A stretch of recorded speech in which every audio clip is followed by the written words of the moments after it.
আসসালামু আলাইকুম এভরিওয়ান। আশা করি আপনারা সকলেই খুবই ভালো আছেন। এখন কিন্তু কাঁচা আমের মৌসুম চলছে। এই কাঁচা আম দিয়ে আজকে আমি আপনাদেরকে আমসত্ত্ব তৈরি করে দেখাবো। তাহলে চলুন দেখে নিই কীভাবে তৈরি করতে হয় এই কাঁচা আমের আমসত্ত্ব। প্রথমে আমি এখানে কয়েকটি ছোট সাইজের আম নিয়েছি। এই আমগুলোকে এখন আমি খোসা ছাড়িয়ে ছোট টুকরো করে কেটে নিব। এবার চলে আসলাম চুলায় একটি হাঁড়ি বসিয়ে যে আমগুলো আমি কেটে রেখেছি ওই আমগুলো দিয়ে পরিমাণ মতো পানি দিয়ে দেব। এখন এর মধ্যে দিয়ে দিচ্ছি সামান্য পরিমাণে লবণটা দিয়ে আমি একটু নেড়ে চেড়ে দিচ্ছি। এবার আমি আমগুলোকে মাঝারি এবং লো আঁচের মাঝামাঝি রেখে সিদ্ধ করে নেব। দেখেই কিন্তু বোঝা যাচ্ছে যে আমটা পুরোপুরি সিদ্ধ হয়ে গিয়েছে। এবার আমি চুলা থেকে এটি নামিয়ে নেব। এবার এখানে আমি একটি বাটি ও একটি ছাঁকুনি নিয়ে নিয়েছি। আগে থেকে যে আমটা সিদ্ধ করে রেখেছি সেখান থেকে কিছুটা পরিমাণ আম আমি ছাঁকুনির মধ্যে নিয়ে ভালোভাবে ছেঁকে নেব। দেখতে পাচ্ছেন যে সিদ্ধ আম থেকে আমি আমের পাল্প এবং খোসাটা আলাদা করে নিয়েছি। এবার আবারও চলে আসলাম চুলায়।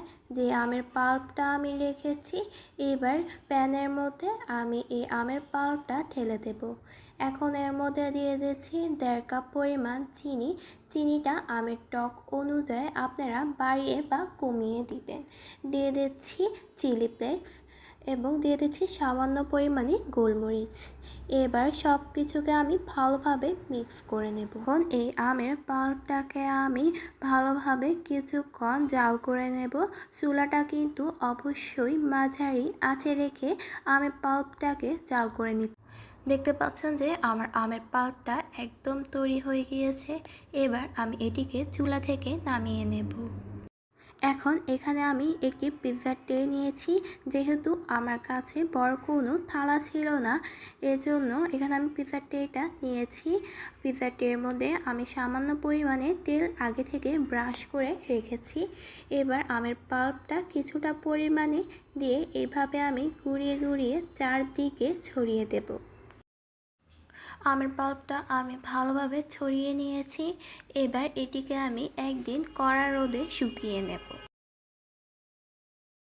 আমের পাল্পটা আমি একদিন কড়া রোদে শুকিয়ে নিয়েছি। দেখতে পাচ্ছেন যে এটি পুরোপুরি শুকিয়ে গিয়েছে। এবার আমি আমসত্ত্বটাকে আপনাদেরকে কেটে দেখাচ্ছি।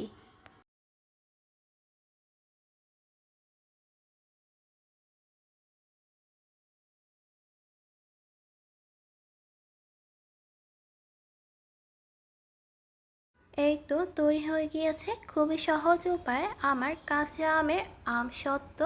আশা করছি আজকের এই কাঁচা আমের আমসত্ত্বর রেসিপিটি আপনাদের সকলের কাছে খুবই ভালো লাগবে। ভালো লাগলে লাইক সাবস্ক্রাইব করে পাশে থাকবেন। আজকের মতো এখানেই বিদায় নিচ্ছি। আল্লাহ হাফেজ।